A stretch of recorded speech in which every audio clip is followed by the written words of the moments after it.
students? Yes, yesterday we have done the poem on the grasshopper and cricket. Now today we will do the summary and we will discuss about the poetic devices. So here we will discuss the summary of the poem first. The poem is not separated into stanzas. It is separated into an octave and a sestet. So I think it is very clear to everyone. It is written here, the poem is not separated into stanzas. It is separated into an octave and a sestet. It is a sonnet. So that's why here these paragraphs are not like other paragraphs, like we are doing. If we will do rhyming scheme, then it will create a problem. आप अलग अलग paragraph सोच के उसको next paragraph को भी आप ए से स्टार्ट करेंगे. सो यहाँ पर ऐसा नहीं करना है स्टूडेंट्स. तो आप लोगों को ध्यान रखना है कि यहाँ पर पोम में दो स्टेंजर्स नहीं हैं, एक ऑक्टेव कहलाता है और एक सेसेट कहलाता है. बस उन्हें सेपरेट किया गया है. एक ऑक्टेव, ऑक्टेव क्या होता है बेटा? लुक हियर, ऑक्टेव है 8 लाइन्स. फर्स्ट पैराग्राफ को आप देखेंगे 8 लाइन्स कंसिस्ट करती हैं और सेकेंड जो स्टेंजा यहाँ पर शो हो रहा है तो उसको जो सेपरेशन किया हुआ है, सेपरेट किया हुआ है, वहाँ पर 6 लाइन्स हैं. So it is very clear that separation is there and separation are into an octave and another is a sestet. So please that is the main point. जो competitive exam के लिए पढ़ते हैं उन्हें भी clear होना चाहिए. जो अभी HTET का एग्ज़ाम देंगे तो उनको भी यह पता होना चाहिए कि यहाँ पर एक ऑक्टेव है और एक ससेट है इस पोम में, पैराग्राफ में, बिकॉज क्वेश्चन कहीं से भी आ सकता है. तो पीजी लेवल के और या फिर टीजीटी लेवल के लिए जो प्रिपेयर कर रहे हैं तो they must know these things.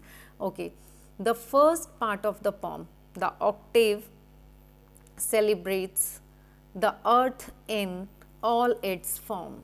तो यहाँ पर कहते हैं कि ऑक्टेव जो है, फर्स्ट पार्ट है जो पोम का, वो celebrates the earth in all it's form. मतलब अर्थ किसी भी तरह से, मीन्स वहाँ पर कोई भी वेदर है तो भी सेलिब्रेट करती है अर्थ. It says that the poetry of the earth is never dead. तो यहाँ पर क्लियर कहा गया है कि अर्थ से पोइट्री कभी डेड नहीं होती. The earth provided poetry in the form of the song of the birds or the calls of the beast. तो वो किसी ना किसी फॉर्म में आपको सॉन्ग, या तो बर्ड्स हैं या फिर एनिमल्स हैं, तो आपको ये फीलिंग आएगी कि वो भी कुछ कहना चाहते हैं, गाना चाहते हैं अपनी लैंग्वेज में. However when the summer sun is too hot, जब समर में गर्मी आती है और सूरज बहुत तेज़ होता है, बहुत स्ट्रॉन्ग रोशनी आती है, तो उसकी वजह से हम थोड़ा परेशान भी होते हैं. Like the birds find it difficult to keep up their routine. तो वहाँ पर बर्ड्स को भी अपना जो रूटीन होता है वो उसको नॉर्मलाइज नहीं कर पाते हैं, तो difficult to keep up their routine. They find shelter from the स्corching heat in trees that provide ample shade, that provides ample shade. अब उन्हें भी शेड की ज़रूरत है, जैसे हमें अपने घरों की छत की ज़रूरत है धूप और गर्मी से बचने के लिए, ऐसे ही उन्हें भी शेड चाहिए. तो वो कूलिंग के लिए आर कूलिंग, तो उसके लिए उन्हें ट्रीज़ के शेड चाहिए. But the grass hopper does not sees it song. लेकिन वहाँ पर एक ऐसा जीव है और वो कौन है? ग्रास होपर, जिसको सीज नहीं करना होता, रुकता नहीं, वो अपना गाना गाता रहता है. Its voice runs throughout the freshly mown meadows untiringly. जो फ्रेशली जो वहाँ पे घास होती हैं तो उसी में क्या करता है वो वहाँ पर कॉन्टीन्यूटी बनाए रखता है और गाता रहता है. Even in the sultry summer days he never stops his chants. Even वो बहुत ज़्यादा गर्मी जब होती है तब भी वह कभी स्टॉप नहीं करता है. The grass hopper does not feel फेंट अंडर द सन. वो कभी थकता नहीं है चाहे सूरज की गर्मी कितनी ही ज़्यादा हो जाए. For him even the summer is a time for Joy. तो उसके लिए वो टाइम भी बहुत जॉय वाला होता है, इंजॉय करता है वो। Hence man he has had his fill of fun, जब उसकी पूर्ति हो जाती है और वह जितना मतलब फन कर सकता है, जितना इंजॉयमेंट कर सकता है उतना करता है। He finds comfort under some weeds, फिर उसके बाद वो अपनी थकान को उतारने के लिए, कंफर्ट होने के लिए, जो अनवांटेड प्लांट्स होते हैं उसे हम वीड्स कहते हैं, और लॉन्ग ग्रास स्टॉक, और उन घासों के बीच में आके वो रेस्ट करता है। तो that is about grasshopper during summer. तो देखिए वो इंजॉय करता है। Next paragraph, the sestet. देखिए पहले वाला क्या था, octave. Again and again please ध्यान रखिए, पहले वाला पैराग्राफ ऑक्टेव है और पैराग्राफ नहीं, सेपरेट किया हुआ है उस पैराग्राफ को। तो पहला जो सेपरेशन से पहले आप लाइंस पढ़ रहे हैं that is Octave, and after that क्या है ये, ससेट। तो अब आप यहाँ पर पढ़ेंगे, the sestet begins with the earlier declaration that the poetry of earth is forever, it is never ending. अब यहाँ फिर से कहा जाता है कि जो पोइट्री है अर्थ से कभी ख़त्म नहीं होती।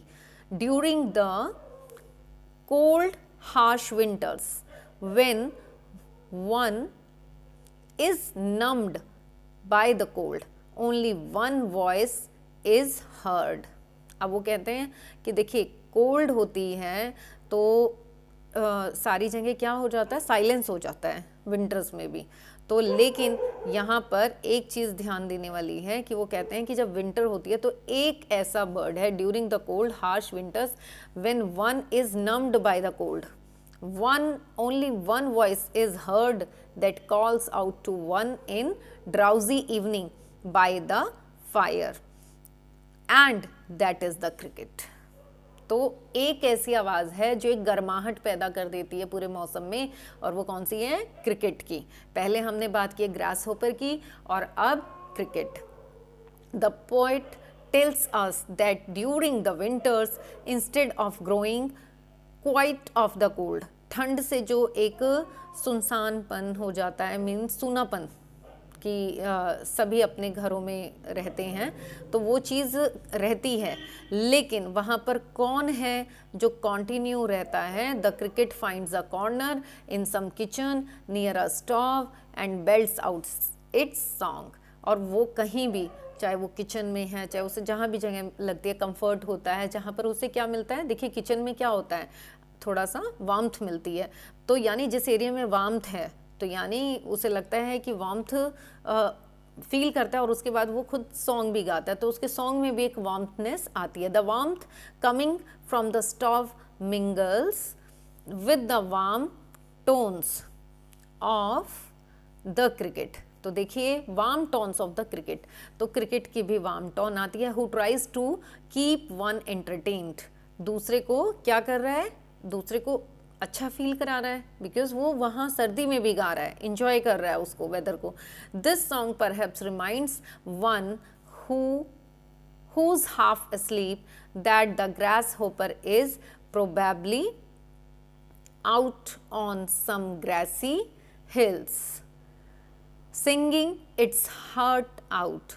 तो वो अपने पूरे दिल से गाता है, and he is enjoying all this thing. This was the summary. बेटा हमने किया कि समर में और विंटर में, समर में कौन इंजॉय कर रहा है, grass hopper, and in winters जो आपने ससेट वाली लाइंस में पढ़ा, in winters who is enjoying cricket. So here you know it better कि लाइक हम किसी भी हाल में जो सॉन्ग है, जो पोएम्स हैं, पोइट्री है, वो कभी ख़त्म नहीं होती, चाहे वेदर कोई भी है, तो पोइट्री और पोइट हमेशा ही रहते हैं, they are enjoying everything. Now come to the part rhyme scheme of on the grasshopper and cricket. Here in this it's a Petrarchan sonnet. Earlier I said it's a Petrarchan sonnet. Sonnet में क्या होता है, the poem is made up of an octave and sestet. Look here, the poem is made up of octave and a sestet. The octave is made up of two quatrains, दो भागों में बनी है, each following the ABBA rhyme scheme, means first 4 lines A B B A, Next, another 4 lines consist A, B, B, A. So I am marking double because 8 lines की जो rhyming scheme है वो क्या बनी? A, just I am writing, look here, A, then next line B, B, A. Again 4 जो lines बाकी की बची हैं, so A, B, B, A. This is the rhyming scheme of 8 lines, and the sesset is made up of 2 tercets. तो यहाँ पर क्या बताया गया? Each following the rhyme scheme C, D, E. Yes, C, D, C, D, E. Again C, D, E. 6 lines. So this is the rhyming scheme of 2 paragraphs. I hope it is very clear because दो paragraph नहीं है, partition है octave lines का A B B A B B A and sestet lines में C D E. We will follow this rhyming scheme and then come about the poetic device. Personification is used when the poet gives human characteristic to animals, plants or other non-living things. In the poem, the poet, the grasshopper, using the word he is used for grasshopper. One more example is the frost has wrought a silence. Frost is symbolized as something living. देखिए frost धुंध होती है और धुंध को क्या एक living being से silence से कंपेयर किया है. So please it is very clear, personification हुआ है, नॉन लिविंग थिंग है फ्रॉस्ट और उसको साइलेंस. अब साइलेंस और शोर और देखिए चुप होना, ये दोनों चीज़ कौन करते हैं? Living being. बट यहाँ पर इसको किससे सिंबलाइज किया है? फ्रॉस्ट से. एंड अनदर वॉज कौन सा कि पोइट ने क्या किया है? Gives human characteristic to animals, plants or other non-living being. In the poem, the poet, the grasshopper के लिए he use किया गया है. I think this is clear. Now come to next metaphor. Now poet also used metaphor. कहाँ पर use हुआ है? Look here. It is the direct comparison of 2 or more things. That is the direct comparison of 2 or more things. In the poem, the poet compares Earth's poetry with the singing of grasshopper and also compares the singing of grasshopper with that of cricket. तो आप ये देखिए यहाँ पर metaphor है, without using like or as. The poet has used metaphor. कहाँ comparison किया है? पोइट्री को, अर्थ की पोइट्री को सिंगिंग ऑफ ग्रास होपर, और बाद में इन दोनों की सिंगिंग को भी कंपेयर किया grasshopper with that of cricket. So it is clear metaphor. Now come to another, that is oxymoron. It is a figure of speech in which 2 contradictory terms are combined. 2 contradiction है. देखिए pleasant weed, देखिए weed हमें पता है unwanted plant है बेटा, everybody knows unwanted plant है, but यहाँ पर उसे क्या कहा गया है? प्लेजेंट. प्लेजेंट किसके लिए है वो प्लेजेंट? क्योंकि वो आराम दे रही है. किसको आराम दे रही है? Pleasant weed. क्यों हो गई वो वीड प्लेजेंट? किसके लिए हो गई है वो? क्योंकि वो ग्रास होपर को आराम देने का काम कर रही है. That's why it is pleasant weed. Otherwise weed अच्छी नहीं होती. अनवांटेड ग्रास होता है जिसे उखाड़ा जाता है, और ताकि जो भी हमारा जो प्लांट्स का न्यूट्रिएंट है मेन, जहाँ पर जिस क्रॉप को चाहिए वो वहाँ ना जाए, तो हम वीड्स को उखाड़ते हैं. बट यहाँ पर देखिए प्लेजेंट वर्ड यूज हुआ है. So it is I think clear. Weed is an unnecessary thing, however the poet calls in pleasant because it is a part of nature. और वो नेचर का एक पार्ट है और जो किसी ना किसी के लिए अच्छा करती है. तो वो अच्छा एक किसके लिए कर रही है? यहाँ पे एक रोल प्ले कर रही है अच्छा वीड ग्रास होपर के लिए. So I hope it is clear. So for 8th class student, personification, metaphor and oxymorons are sufficient, but for competitive exam they can do these other, that is enjambment, alliteration, inversion, alliteration, again very easy for 8th class students also. So you can do it very easily. It is the repetition of identical initial consonant sound in a successive or closely associate syllables with in a group of words. For example, a voice will run from hedge to hedge. तो क्या चीज़ यहाँ पर repeat हो रही है? I think सबको clear हो रहा है. From hedge to hedge, that is the alliteration, the H repetition, and winter evening when W is repeating. So it is very clear that alliteration is there.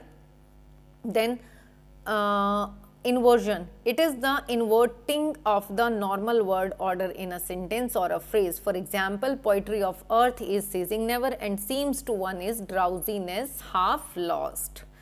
It is the inverting of the normal word order in a sentence or phrase. देखिए यहाँ पर क्या हो रहा है? poetry of earth is ceasing never. तो यहाँ पर inversion हो रहा है नॉर्मल वर्ड्स का और सेंटेंसेस का. तो जहाँ पर भी इन्वर्शन होता है that is known as inversion. तो इन अ सेंटेंस और अ फ्रेज, वो कहाँ हो सकता है? एक सेंटेंस में भी हो सकता है और फ्रेज में भी हो सकता है. And there is a one more, it is enjambment. It is the continuation of a sentence without a pose.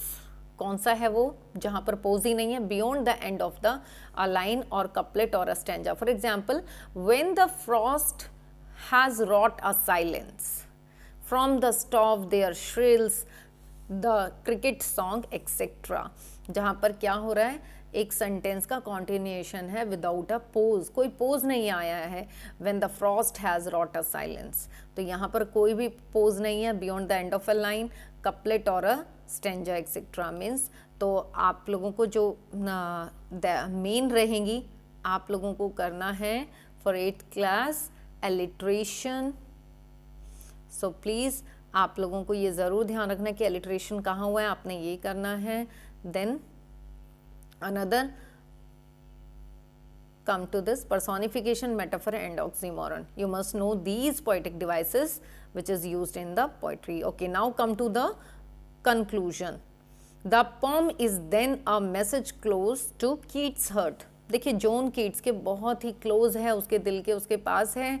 He believed in the immortality of poetry, beauty and endurance of life. Keats welds together all these components in this sonnet as an inspiration to his readers, perhaps to future poets like him.